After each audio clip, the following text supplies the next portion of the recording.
¿Qué tal? Muy buen día a todos. Les damos la bienvenida a este seminario.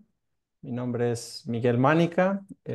Soy el actual presidente del SMIG y hoy tenemos el honor de contar con la presencia de un invitado muy especial, el doctor Alejandro Martínez Vela, que presentará este seminario titulado Investigación experimental y numérica sobre el efecto de la granulometría en el comportamiento monotónico de licuación y fábrica de arenas. Alejandro, bienvenido. Bueno, gracias por estar por aquí. Claro, Antes de darte la palabra, Alejandro, me permitiré leer brevemente una semblanza tuya.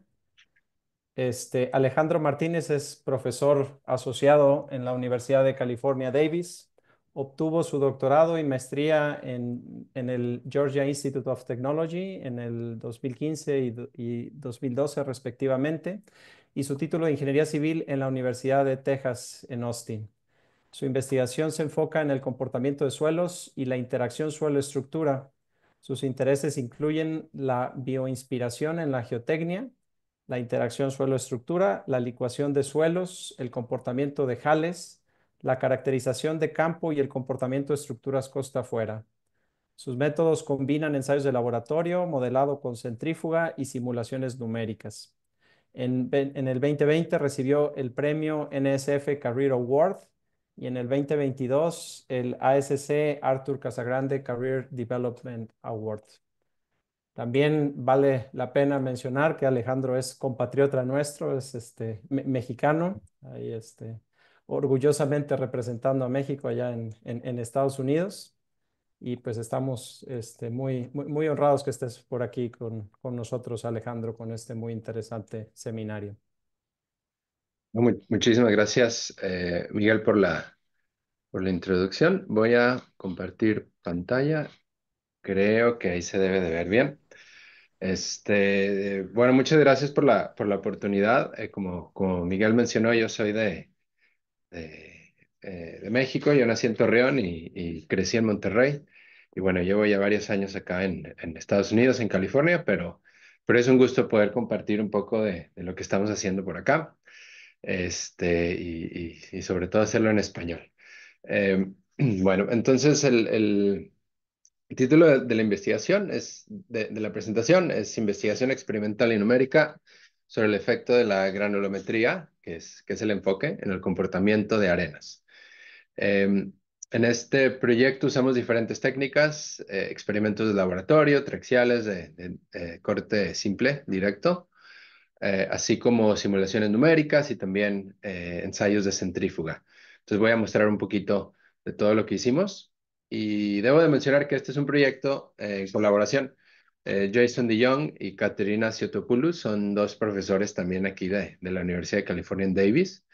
Entonces, entre los tres hicimos este proyecto. También muchos otros estudiantes e investigadores aquí en la Universidad de California, como se ven en pantalla. Bueno, entonces la motivación es la evaluación de los suelos bien gradados. Es importante para el comportamiento de la infraestructura geotécnica. Esto puede ser, por ejemplo, represas, cimentaciones. Y esto requiere extender el conocimiento del comportamiento de arenas que no tengan contenido de finos o bajo contenido de finos. El entendimiento, digamos, establecido es en general arcillas o arenas limpias. Entonces, los suelos que están un poco en medio son más complicados. Entonces, eso es lo que en lo que nos estamos enfocados. Em, al volverse bien gradados los suelos, se comportan de una manera diferente. Por ejemplo, las partículas se compactan a mayor densidad, la relación de vacíos también cambia y la fábrica también. La conductividad hidráulica también puede cambiar, sobre todo por el contenido de finos, puede disminuir. Y la gradación, la granulometría, también afecta la rigidez, la dilatancia y la línea de estado crítico, ¿no? Y bueno, todos estos comportamientos fundamentales afectan Por ejemplo, la resistencia a la penetración con ensayos de cono, CPT o SPT o el Becker Penetration Test, que son como caracterizamos las propiedades de los suelos en el campo. También la activación de licuación y la generación de presiones de poro. Esto depende de la granulometría y las deformaciones. Últimamente, ¿qué es lo que importa? Lo que va a afectar a las estructuras, las deformaciones cortantes y volumétricas. Y este problema es relevante para la práctica. Por ejemplo, se han observado casos históricos, muchos, en los que ha habido licuación en suelos con gravas y con coeficientes de uniformidad CU mayores a 30. Entonces aquí se ven las curvas de granulometría en la gráfica de la derecha, que muestran cómo estos suelos, aún siendo mayormente gravas, igual se pueden licuar. Y una parte interesante es, aunque tengan partículas grandes, también al tener partículas más finas, la permeabilidad, la conductividad hidráulica es comparable a la de las arenas. El otro problema que traen estos suelos es que la resistencia de penetración, como mencionaba para el CPT, SPT y todos estos ensayos que hacemos en el campo, eh, puede ser elevada o puede ser comprometida por la presencia de partículas grandes. Las partículas pueden ser del mismo tamaño que la probeta o mayores y esto hace que los resultados ya no sean pues los mismos. No podemos usar los mismos métodos para interpretar los resultados. Y la falta de conocimiento sobre cómo caracterizar e incorporar el efecto de la gradación en el análisis es algo importante también. Este es un problema idealizado, pero es muy común aquí en Estados Unidos, em, que son las represas de terraplén que se construyeron a mediados de 1900. Entonces, muchas de estas represas obviamente están conteniendo un río, lo que hace que se forme la represa. Em, el núcleo mayormente es arena con limos y arcilla. Entonces, este es un material que tiene una permeabilidad baja. Después, en la carcasa, aquí tenemos grava bien gradada y alrededor. Pero mayormente estas represas fueron construidas sobre depósitos aluviales y esto al ser hace muchos años, pues los métodos de ingeniería eran diferentes y muchos de estos se construyeron en suelos que no sabemos pues, si son competentes, si van a ser estables. Entonces, la caracterización histórica y la documentación son incompletos o con métodos variables y muchos de estas represas tienen un alto riesgo sísmico, sobre todo en esta parte de California, Oregon, Arizona, la parte oeste de Estados Unidos.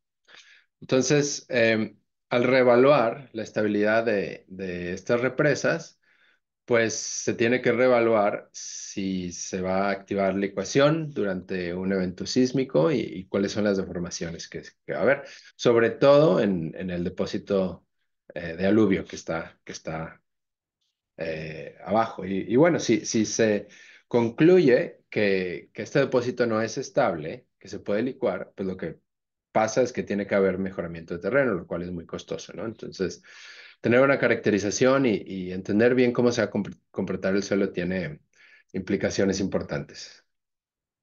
Y bueno, aquí el desafío es que tenemos tres materiales muy diferentes.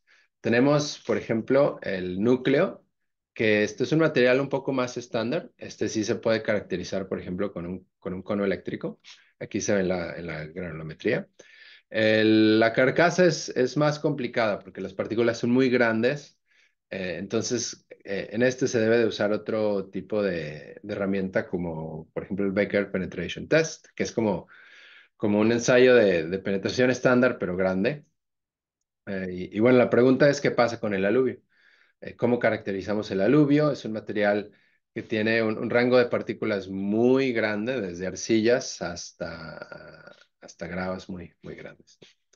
Y bueno, esto también puede afectar cómo se caracteriza en el campo. Y bueno, Ya yéndonos un poquito más a nuestro proyecto de investigación en los efectos de la granulometría en el comportamiento de suelos. Voy a usar el coeficiente de uniformidad, CU, que es la relación entre el diámetro de partícula, el percentil 60 al 10. Entonces es un parámetro simple, hay muchos más en la literatura, pero este se usa mucho en la industria. Entonces este es el que estamos usando para la presentación.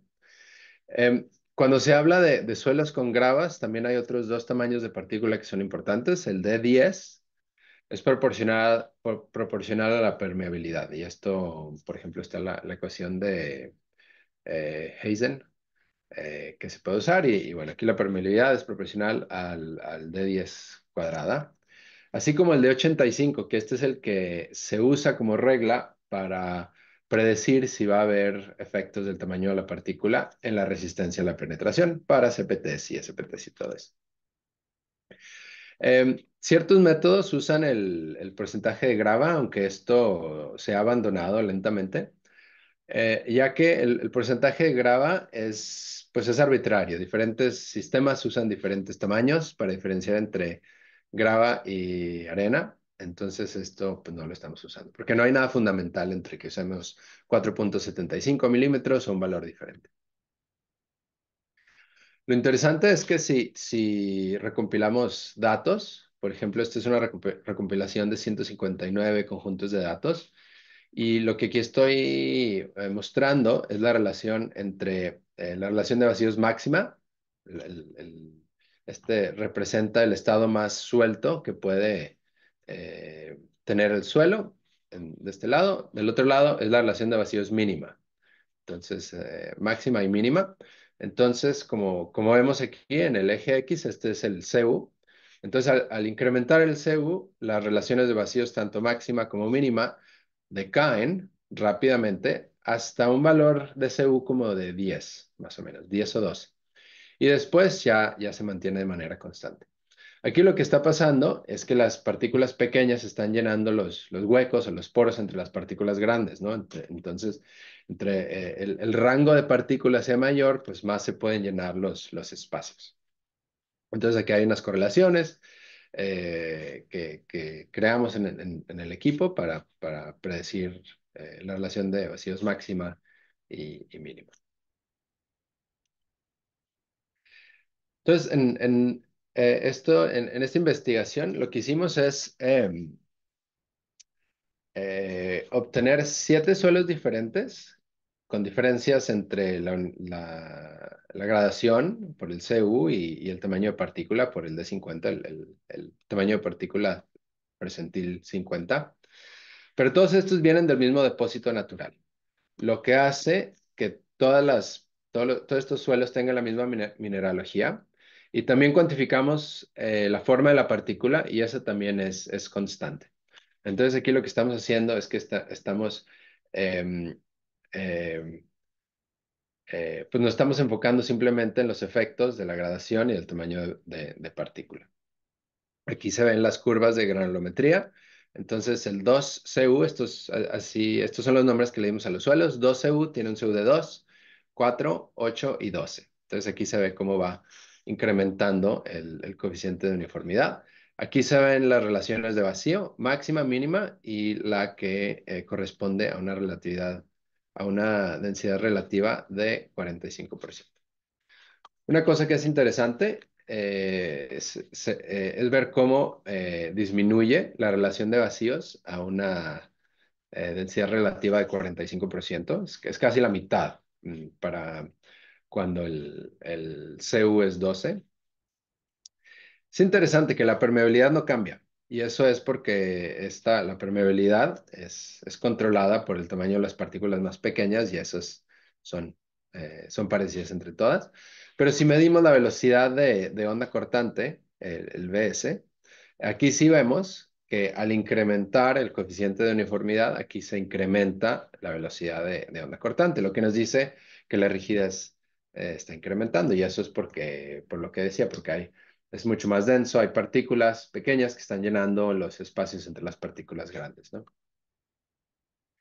Entonces tenemos cuatro suelos que mostré arriba en las fotos, incrementando la granulometría, pero también tenemos suelos mal gradados con el mismo coeficiente de uniformidad, simplemente con diferentes tamaños de partícula. Aquí 0.3, 0.7, 1.6 hasta 2.7. Entonces aquí también podemos explorar el efecto del tamaño de partícula. Bueno, entonces estos son resultados de ensayos triaxiales drenados, consolidados isotrópicamente. Entonces aquí lo que estoy mostrando en la parte de arriba, en la hilera de arriba, es el suelo mal gradado con un CU de 2. Tres ensayos con diferentes relatividades, con diferentes densidades relativas. Entonces la muestra suelta es la que moviliza una resistencia menor y la muestra más densa, dilatante, moviliza una resistencia pico que después se ablanda. Aquí en las deformaciones volumétricas vemos la dilatancia de la muestra densa, una dilatancia grande, y la muestra suelta se dilata, pero no tanto. Y aquí se ve la trayectoria de esfuerzos en el espacio de relación de vacíos y esfuerzo medio. Entonces aquí se ve cómo empezaron con relación de vacíos muy diferente y las tres se van dilatando.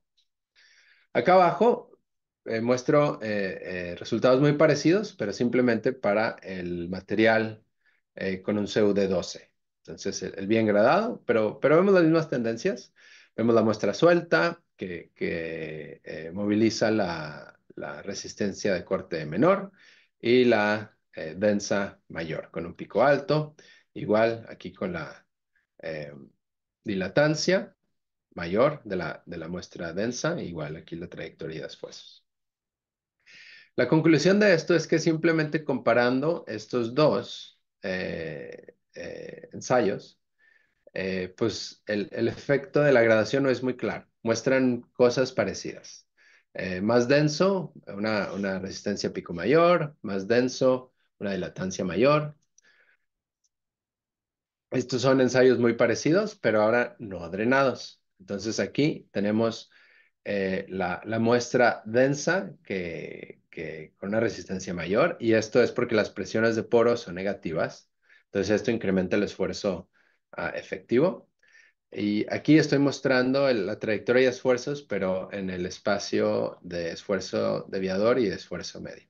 Entonces aquí se ve cómo el esfuerzo efectivo se está incrementando, pero sobre todo en la muestra densa. Esta es la mal gradada, la bien gradada, un comportamiento muy parecido. La muestra densa, con mayor resistencia, con una presión de poro negativa, igual las trayectorias de esfuerzo. Bueno, entonces hacemos un montón de ensayos de triaxial, como los que mostré. Los hacemos con muestras sueltas para obtener la línea de estado crítico, que es como pues el estado de equilibrio a altas deformaciones. Entonces, aquí arriba muestro las líneas de estado crítico para los suelos mal gradados, pero este es el que tiene el tamaño de partícula menor. Entonces se ve la pendiente que es menor. Después, con tamaño de partícula medio y tamaño de partícula más grande, y aquí lo que vemos sistemáticamente es que la pendiente de la línea de estado crítico incrementa con el tamaño de partícula. Esta es la ecuación que estamos usando para la línea de estado crítico, entonces es lineal en este espacio. Entonces tenemos la pendiente, que es lambda, y tenemos el intercepto. Bueno, entonces lo que pasa ahora cuando empezamos a incrementar la gradación es que lo que se ve es que la pendiente decrece o disminuye cuando vamos incrementando el CU. Aquí a 4 y luego aquí la pendiente todavía menor, cuando el CU es 8 y cuando el CU es 12 todavía menor. Aquí también se ve que la línea de estado crítico se va moviendo para abajo, ¿no? Y eso es simplemente porque la relación de vacíos disminuye cuando vamos agregando más partículas pequeñas. Y eso es cuantificado por el intercepto. Por ejemplo, 1 para el suelo mal gradado, 0.75 para el CU de 4, 0.6 y 0.5. Entonces, esto es lo que se ve aquí. Y aquí estoy graficando, por ejemplo, el intercepto a función del CU y se ve cómo el intercepto disminuye mucho al incrementar el CU. Aquí también tenemos un efecto pequeño del tamaño de partícula, que se ve mejor aquí en la otra gráfica. Al incrementar el tamaño de partícula, aquí eh, eh, el intercepto incrementa un poco. La pendiente es más afectada por el tamaño de partícula, como se ve aquí. Aquí incrementa mayormente por el tamaño de partícula que por el CEU. El CEU disminuye un poco, pero aquí hay dos cosas que están pasando al mismo tiempo. Al incrementar el CEU, eso hace que la pendiente disminuya, pero al incrementar el CEU también estamos incrementando el tamaño de las partículas. Entonces hay dos cosas que están pasando al mismo tiempo. Y bueno, ya con las líneas de estado, bueno, y aquí el último punto antes de que cambie de diapositiva. No muestro los datos aquí, pero el efecto del CU es muy leve en el ángulo de resistencia corte en el estado crítico. Y el efecto del CU es muy leve y el efecto del tamaño de partícula es nulo. Entonces, estos suelos tienen esencialmente ángulos de resistencia a corte muy parecidos en el estado crítico. Y bueno, ya con estas líneas de estado crítico, lo que podemos hacer es definir parámetros de estado. Entonces, esta es la línea de estado crítico, que es una línea de equilibrio a altas deformaciones. Entonces, esta nos dice, por ejemplo, a un esfuerzo medio efectivo, cuál es la relación de vacíos que va a tomar el suelo. Entonces, si la relación de vacíos es mayor, si estamos en esta parte de arriba, el comportamiento va a ser contractivo, porque el material va a tener que contraerse para llegar a esta línea de equilibrio del estado crítico. Si el suelo se encuentra en esta parte de abajo de la línea de estado crítico, entonces es dilatante. Y eso se puede cuantificar simplemente con el parámetro de estado, que es simplemente la diferencia entre la relación de vacíos inicial y la relación de vacíos a estado crítico, como se muestra aquí. Entonces, cuando este valor es negativo, nos dice que el suelo debe tener un comportamiento dilatante. Cuando es positivo, entonces el comportamiento debe ser contractivo. Bueno, entonces aquí lo que hacemos es crear muestras que pero ahora no tienen la misma densidad relativa, sino ahora tienen el mismo parámetro de estado. Entonces, la relación de vacíos a relación de la línea de estado crítico de cada suelo tiene la misma diferencia, entre -0,15 y -0,17. Entonces, todas estas muestras son dilatantes porque el parámetro de estado es negativo. Lo que aquí vemos es que al incrementar el CU o a la granulometría ser más ancha, aquí se incrementa la resistencia pico y al final ya altas deformaciones, las curvas empiezan a converger. Esto está ligado a la dilatancia. Los suelos de mayor CU, bien gradados, tienen una tasa de dilatancia que es mayor, que es lo que les da este pico. Estas son las trayectorias de esfuerzo simplemente para mostrar que al mismo parámetro de estado, la relación de vacíos es muy diferente entre todas ellas. Em, Podemos analizar estos, por ejemplo, el ángulo de resistencia corte pico a función de la relación de vacíos, que es como se hacía pues anteriormente, en varias décadas atrás. Pero la verdad es que esto no tiene mucho sentido, simplemente porque los suelos no pueden existir en las mismas relaciones de vacío.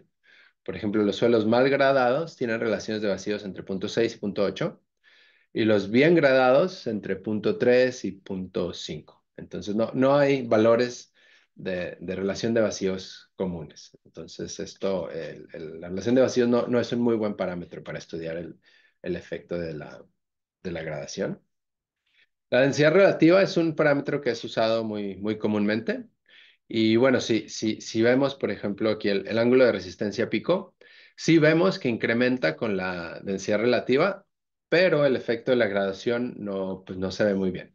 Aquí hay mucha dispersión entre los datos, sobre todo densidades relativas bajos. Entonces, pues bueno, esto sí captura el hecho de que un material más denso tiene una resistencia pico mayor, pero no nos dice mucho sobre el efecto de la granulometría. Sin embargo, si analizamos los resultados a función del parámetro de estado, como está aquí en el gráfico de abajo, aquí sí se ve muy bien cómo los suelos bien gradados, los que están arriba, tienen una resistencia de corte pico mayor que los suelos con gradación baja. Entonces, el parámetro de estado es un mejor parámetro para ver, para definir el efecto de la granulometría. Y también vimos si había un efecto de la granulometría en la relación de esfuerzo y latancia, que son, por ejemplo, si tomamos la diferencia entre el ángulo de resistencia pico y el estado crítico, a función del ángulo de dilatancia. Esto se ha mostrado que es sobre todo en arenas mal gradadas, que esto debe ser una relación única. Y bueno, vemos que para estos resultados también es una relación única.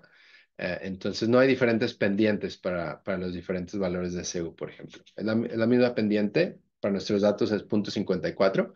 Simplemente es que los suelos con mayor gradación se dilatan más, que es lo que les da la mayor resistencia. Bueno, entonces ahora nos vamos a escala de partícula usando elementos discretos. Esto lo hicimos para entender un poquito mejor de dónde vienen estas diferencias que estamos viendo. Entonces hicimos ensayos triaxial y de corte simple directo con el código de DEM, que se llama YADE. Hicimos ensayos triaxiales, drenados y no drenados. Aquí los no drenados estamos tomando la aproximación de volumen constante. Hicimos ensayos de corte simple directo, no drenados. Aquí usamos condiciones de borde periódicas para evitar la concentración de deformaciones. Densidades relativas entre 20 y 80%, parámetros de estados entre 0,05 a menos 0,2 y diferentes esfuerzos efectivos. Entonces, bueno, aquí se pueden dar una idea por ejemplo, aquí está la muestra 2CU, entonces las partículas no tienen mucha diferencia en el tamaño, pero por ejemplo el 8CU aquí se ve como hay partículas grandísimas y partículas muy pequeñas. Un poco de introducción de cómo funciona el DEM. En el DEM, o en el DEM, mejor dicho, son simulaciones discretas. Entonces, como mostraba en las imágenes anteriores, aquí simulamos explícitamente todas las partículas en una muestra. Entonces, por ejemplo, aquí tenemos, creo que son como 100,000 partículas en esta de 8CU.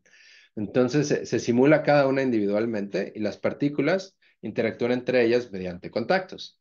Y estos contactos obedecen leyes, por ejemplo, la de Hertz, que tienen diferentes, por ejemplo, resortes, deslizadores, amortiguadores, pues que gobiernan el comportamiento del contacto. Aquí no tengo tiempo de mostrar detalles de la calibración, pero sí hicimos una calibración concienzuda para que tengamos un comportamiento similar al de las arenas 8CU, 4CU y 2CU. Y bueno, aquí se ven las granulometrías de los experimentos, son las líneas quebradas, y de las simulaciones. Aquí mantuvimos los mismos valores de CU, pero usamos un truco que se usa en DEM mucho, que es incrementar el tamaño de todas las partículas, y esto hace que la simulación sea un poco más rápida. Se normaliza todo a final de cuentas, entonces esto no debe tener un efecto grande. Bueno, de manera similar a lo que hicimos en el laboratorio, hicimos simulaciones con diferentes relaciones de vacío, diferentes esfuerzos efectivos, y a altas deformaciones podemos tomar esos datos para definir líneas de estado crítico. Entonces, como lo vimos en el laboratorio, la línea de estado crítico del material mal gradado está encima, por acá arriba, a comparación de la del material bien gradado, que está acá abajo. Bueno, entonces podemos hacer una comparación más o menos parecida a la que hicimos en el laboratorio. Aquí comparamos tres muestras, 2CU, 4CU, 8CU, a la misma densidad relativa. Entonces lo que vemos es que a la misma densidad relativa tenemos similares picos en la resistencia de corte. Tenemos una tasa de dilatancia que es parecida de las tres muestras. los suelos con mayor CU se ablandan más y las deformaciones volumétricas son menores. Entonces, esto es a la misma densidad relativa.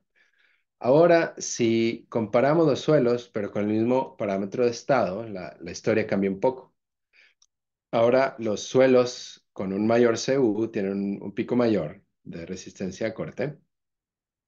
La tasa de dilatancia incrementa muchísimo. Aquí se ven como el 8CU se dilata más rápidamente que el 4 y el 2CU hasta abajo. La deformación volumétrica incrementa y bueno, tenemos las mismas tendencias que los experimentos que mostré anteriormente, en los ángulos de resistencia, de dilatancia y ese tipo de cosas. Bueno, entonces las simulaciones de DEM son muy útiles para entender a nivel de partícula qué es lo que está pasando. Entonces, uno de los parámetros en los que vimos es este, que se llama conectividad de partícula. Es simplemente el número de contactos que tiene cada partícula en la muestra. Por ejemplo, esta partícula aquí tiene 9 contactos. Aquí se ven con las líneas rojas. A comparación de esta partícula verde aquí, que tiene 3 contactos. Entonces, la conectividad de esta sería 9. En la izquierda, la conectividad de la verde, de la partícula verde, sería 3. Entonces podemos calcular estas conectividades y graficarlas a función del tamaño de las partículas. Entonces lo que vemos aquí es que la conectividad incrementa a medida que que el tamaño de la partícula incrementa. Y eso tiene sentido si pensamos simplemente en la geometría. Una partícula grande va a estar rodeada de muchas partículas pequeñas, lo que le va a dar muchos contactos. Entonces, bueno, esto es lo que demuestra. Una conectividad baja son pocos contactos, alta son muchos contactos. Bueno, entonces graficamos esto para las 3 muestras. Para el 2CU, en rojo, muestra conectividades menores. Y luego para el 4 y para el 8CU lo que vemos es que las conectividades incrementan mucho. Estas son escalas logarítmicas. Entonces, por ejemplo, para la muestra 2CU, la conectividad mayor, como un ejemplo simplemente, la partícula con la mayor conectividad es de 32. A comparación de la muestra 8CU, la partícula con mayor conectividad tiene más de 700. Entonces, la partícula con mayor tamaño de la muestra 8CU tiene 700 contactos. Entonces, nos podemos imaginar cómo pues esa partícula no se puede mover mucho, ¿no? Está muy confinada, rodeada de partículas más finas, ¿no? Entonces esto produce lo que le llaman interlocking, lo que produce una mayor dilatancia al haber una deformación. Otra cosa interesante que salió de estos resultados es que las partículas que tienen eh, 2 contactos o menos. Estas se refieren como partículas flotantes o floaters. El tamaño de esa partícula, entonces estas partículas son las partículas que se consideran que no están participando en la transferencia de carga. El tamaño de esa partícula es muy parecido al tamaño del D10, del percentil 10 de los 3 suelos. Entonces hay muchas reglas de relaciones de vacíos, por ejemplo, modificadas, que restan los materiales con un tamaño de 10 o menores. Entonces, esto muestra que eso tiene mucho sentido, ya que esas partículas no están transfiriendo carga.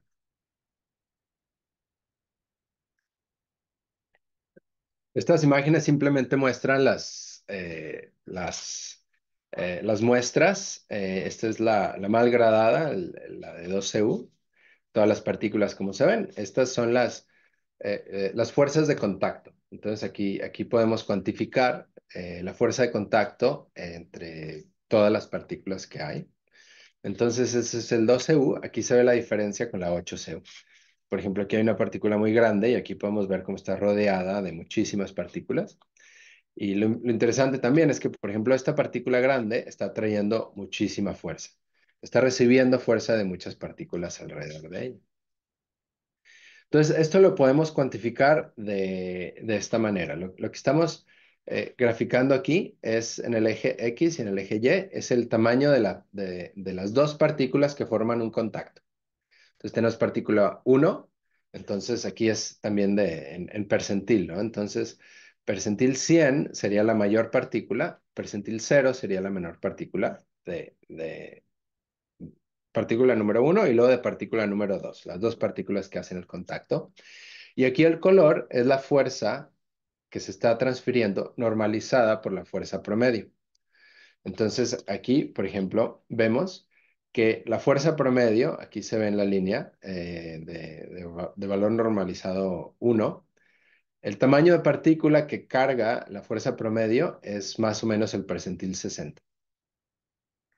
Lo que vemos también es que las partículas mayores cargan fuerzas mayores y la mayor partícula en esta muestra carga 3.5 veces la fuerza promedio. Aquí la historia cambia un poquito cuando incrementamos el CU. Vemos que todos esos contornos se mueven hacia la izquierda, entonces ahora las partículas que cargan el promedio tienen un tamaño de 40, percentil 40, y las mayores partículas en esta muestra cargan 30 veces la fuerza promedio.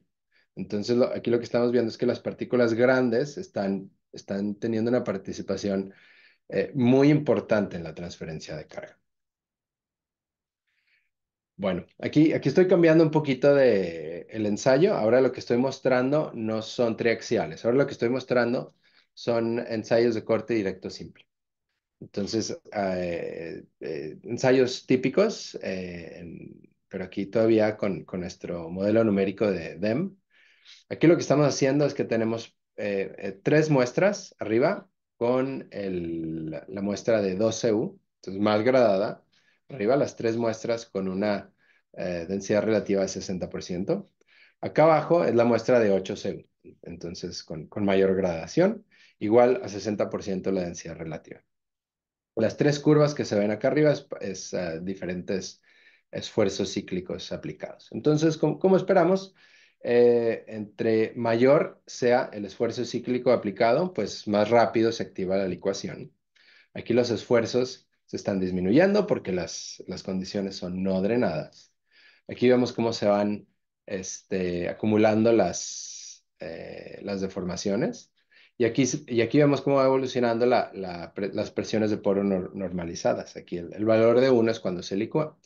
Entonces, cuando el esfuerzo cíclico es mayor, pues llegamos a la licuación antes, aquí más o menos como a 12 ciclos, y a la menor toma casi 40 ciclos para licuar.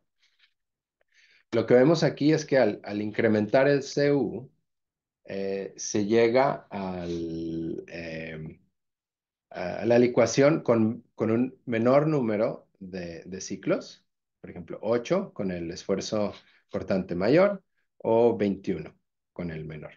Entonces, un menor número de ciclos para la licuación, pero lo que es interesante, y esto es lo que vamos a ver también después en la centrífuga, aunque se pueda llegar a deformación, perdón, cuando se pueda llegar a la licuación, que es lo que vemos por las presiones de poro, las deformaciones son menores en el suelo bien gradado.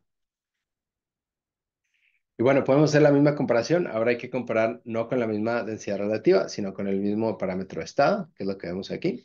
Entonces aquí la historia cambia. Aquí lo que vemos es que las deformaciones son menores para la muestra bien gradada, para el 8CU, pero ahora toma un número de ciclos mucho mayor para licuar la muestra bien gradada, aquí se ve 22 ciclos, a comparación de la mal gradada, que tomó más o menos 5 ciclos. Entonces, esto es una conclusión importante, que tenemos que ser muy claros con cuál es el parámetro de estado que estamos usando para comparar. ¿Es la misma densidad relativa? Porque vamos a llegar a una conclusión si tomamos la densidad relativa, o es el parámetro de estado, porque vamos a tener la conclusión opuesta, que es lo que se ve aquí. Estas son curvas de activación de licuación. Entonces, si tenemos aquí, por ejemplo, el mismo parámetro de estado, vemos cómo el suelo bien gradado tiene una resistencia mayor al mal gradado. Pero si comparamos con una densidad relativa común, la historia cambia. Ahora es el mal gradado el que tiene una mayor resistencia. Estos son estados dilatantes, estos son estados un poco más contractivos, pero se ve la misma tendencia. Y esto es con densidades relativas bajas, también se ve la misma tendencia. Bueno, entonces, este es simplemente un esquema que trata de explicar qué es lo que está pasando. Esta es las tendencias que mostré al principio, la relación de vacíos a función de un parámetro de gradación, por ejemplo, el CU. Entonces, como vemos que la relación de vacío máxima y mínima disminuyen al incrementar el CU. Y el cambio este pasa mayormente entre valores de 2 y 8.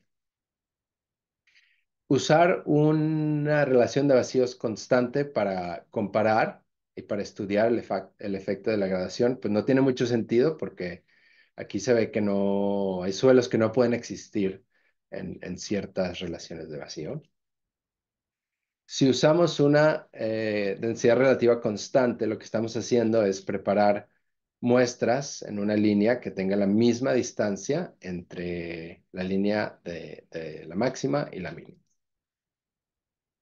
La pregunta es si tenemos un parámetro de estado constante, la línea es igual a la de la densidad relativa constante, que es la del medio, o se mueve para arriba o se mueve para abajo.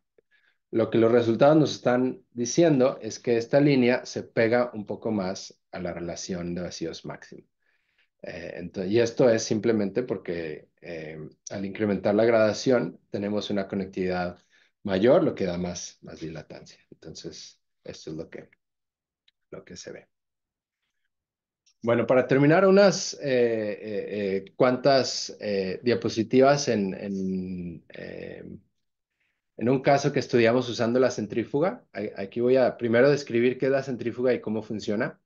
Tenemos una centrífuga aquí en la Universidad de California en Davis, en el Center for Geotechnical Modeling, el CGM. Entonces, la centrífuga tiene un radio de 9 metros. Entonces, lo que hace la centrífuga es girar. Entonces, aquí es donde va el experimento. Entonces, al girar la centrífuga, es este efecto que todos conocemos. Lo que se hace es que se genera una aceleración centrífuga que apunta hacia afuera, radialmente hacia afuera. Entonces, con este equipo lo que podemos hacer es incrementar la gravedad a la que está la que está experimentando el suelo. Em, y bueno, ¿por qué queremos incrementar la gravedad? El objetivo de incrementar la gravedad es poder hacer experimentos a escala. Y aquí hay un ejemplo para explicar eso. Si tenemos, por ejemplo, un depósito de suelos, este es el prototipo, el talud o la represa, lo que queramos ver. La distribución de esfuerzos a función de la profundidad se puede calcular mediante esta ecuación, la densidad por la gravedad por la profundidad. Ahora, si quisiéramos hacer un modelo a escala, digamos, queremos reducir la escala por un factor de 0.5, entonces lo que podemos hacer es esto. Podemos reducir la profundidad por un valor de 0.5, entonces ahora es la mitad. Si incrementamos ahora la gravedad a 2, la densidad no cambia, porque esa es una propiedad del material. Lo que tenemos ahora es densidad por 2 veces gravedad por profundidad dividida por 2, lo que nos da la misma distribución. Entonces, los suelos son materiales que son sensibles a los esfuerzos, ¿no? Entonces, al poder tener la misma distribución, esto es lo que hace que podamos hacer los ensayos a escala. Bueno, entonces usamos esta centrífuga con un radio de 9 metros. Aplicamos una gravedad de 40 Gs. Y aquí lo que hicimos es también incrementar la viscosidad del fluido. Y esto hace que la velocidad de flujo de Darcy, por ejemplo, se escale también bien. Entonces aquí se ve nuestro modelo, es un talud, entonces tiene una parte plana y luego una pendiente con un ángulo de 10 grados y otra parte plana. Aquí tenemos varios sensores, tenemos sensores que miden la aceleración, que son los AH6, 5, 4, por ejemplo, y también tenemos sensores que miden las presiones de poro, P5, P4, P3, P2. Tenemos sensores aquí en la parte superior y en la pendiente. Eh, También hicimos análisis de imagen con estas cámaras de alta velocidad. Y como se ve aquí, la parte la pared del contenedor de la centrífuga es transparente. Entonces, aquí podemos usar las cámaras para tomar video y fotos de cómo se está deformando. Eh, Hicimos ensayos en 6 taludes, diferentes densidades relativas. Aplicamos eventos sísmicos repetidos para monitorear la activación de la ecuación y las deformaciones. La frecuencia fue un hertz y las aceleraciones en base fueron cambiando entre 0.13 a 0.49 G. No voy a mostrar los resultados de CPT aquí, pero así es como caracterizamos las muestras. Y como mencioné, hicimos este análisis con el programa Geo PIV para calcular las deformaciones. Y aquí, por ejemplo, se ve el evento 3, es el que voy a mostrar hoy, el evento sísmico 3, cómo incrementa la aceleración que se aplica en la base, después se mantiene constante y después decae. Estos son videos de lo que está pasando en la parte plana, en la parte izquierda y sobre la pendiente. Entonces aquí ya está llegando el evento sísmico. En la parte de arriba es el suelo mal gradado y en la parte de abajo es el suelo bien gradado. Entonces aquí se ve cómo se van acumulando las deformaciones. Si pudieron ver, las deformaciones como instantáneas fueron parecidas entre el 12U y el 12CU, y esas se ven que se mueven derecha, izquierda, es lo que se está viendo ahorita, derecha, izquierda, pero las deformaciones permanentes, que son las que se ven al final, por ejemplo, aquí en la diferencia entre la línea roja y la negra, son mucho mayores en el suelo mal gradado que en el bien gradado. Estos son varios de los resultados que nos dieron los sensores. Por ejemplo, midiendo la aceleración y las presiones de poro. Aquí tengo un esquema, estas son en la parte superior, primero, por ejemplo, en el sensor AH6 y AH5, son los que se ven aquí. Entonces aquí se ve que la aceleración se está propagando hasta arriba. Aquí tenemos estos picos altos que son picos de dilatancia. Em, y se ve las presiones de poro, cómo incrementan y se licúa el suelo y ya que dejamos de aplicar la aceleración, ya decaen las presiones de poro. Aquí se está reconsolidando el suelo. Arriba es el suelo mal gradado, abajo es el suelo bien gradado, que muestra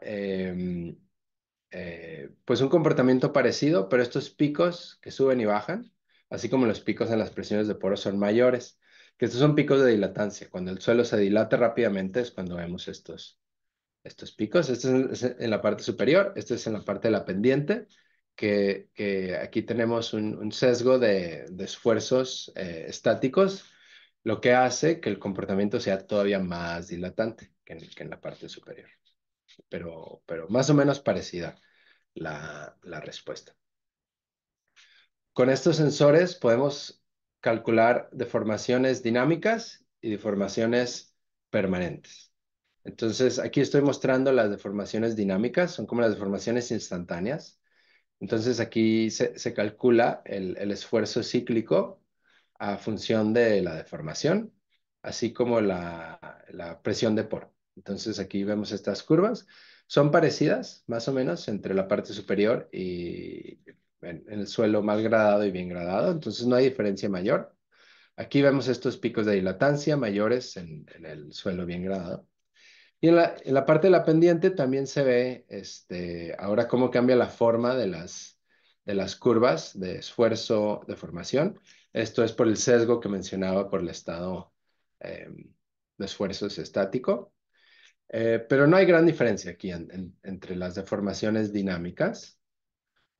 Donde vemos la diferencia es en las deformaciones permanentes, que son las que sacamos del análisis de imagen. Entonces, estos videos, estos vectores muestran la magnitud de la deformación. Para el suelo mal gradado, se ven que las deformaciones son mucho mayores que para el suelo bien gradado. Entonces, simplemente el material no se puede dilatar suficientemente para detener estas deformaciones. Estas deformaciones se acumulan más con el suelo mal gradado, que es el de arriba. Y bueno, aquí es donde sumamos las dos. Aquí sumamos las deformaciones dinámicas, tanto como las deformaciones permanentes. Las dinámicas son las que van arriba abajo y las permanentes, pues son las que se acumulan, ¿no? Entonces aquí se ve como cuando estamos en la parte de aceleración constante, aquí las deformaciones se van acumulando y ya cuando decae la aceleración, pues ya se detienen las deformaciones. Pero aquí lo que se ve en la línea un poco más clara es que el suelo con un CU más bajo se deforma más que con un CU más alto. Y interesante es que este suelo con el CU bajo se contrajo, que es lo que esperamos con la licuación. Pero el suelo con un CU alto, de hecho, se terminó dilatando un poco. Entonces se hizo un poco más alto, que es lo que vemos por toda la dilatancia, que es lo que le da la mayor estabilidad. Y bueno, estos son mapas espaciales de las deformaciones de corte, que aquí sí se ve muy claramente cómo al final del evento sísmico las deformaciones son mucho mayores. Eh, bueno, entonces esto ya me lleva a las conclusiones de manera rápida. El parámetro de estado captura los efectos de la gradación en el comportamiento de suelos gruesos. Esto en cuanto a la resistencia a corte pico y la dilatancia. Estos aumentan con el CU. La resistencia a la licuación incrementa y la acumulación de deformaciones decae también al incrementar la gradación. Aquí es importante ser muy claros con cómo se está haciendo la comparación. El mismo estado de parámetro, que creo que es una manera más correcta de hacerlo. Sin embargo, es más difícil porque necesitamos la línea de parámetro de la línea de estado crítico o se está usando la misma densidad relativa, la cual no nos da tendencias tan claras. El tamaño de la partícula y la gradación, los dos afectaron los parámetros de la línea de estado crítico. La mayor dilatancia de los suelos bien gradados es debido a la mayor conectividad. Entonces, las partículas grandes están rodeadas de muchísimas partículas pequeñas. Esto hace que haya más dilatancia cuando haya deformación. Las partículas de menor tamaño no participan en la transferencia de carga y aquí el D10 pues tiene sentido, es lo que nos dio nuestras simulaciones. Y las deformaciones anteriores, durante y después de la licuación disminuyen a medida que incrementa la gradación del suelo. Y esto es debido a la mayor dilatancia. Y esto lo vemos ya sea estemos usando la misma densidad relativa o el mismo parámetro de estado. Y bueno, con eso simplemente quiero decir gracias, agradecer la oportunidad de compartir nuestro trabajo y así como gracias a los colaboradores, el profesor Jason de Jong y la profesora Caterina Ciotopoulo, muchos estudiantes e investigadores a través de los años, así como las organizaciones que nos dieron fondos para hacer nuestra investigación. Y bueno, si hay tiempo para responder alguna pregunta, estoy eh, eh, a su disposición. Perfecto, pues muchísimas gracias Alejandro por la presentación tan completa que fuiste desde pruebas de laboratorio hasta ensayos de centrífuga, pasando por modelación numérica.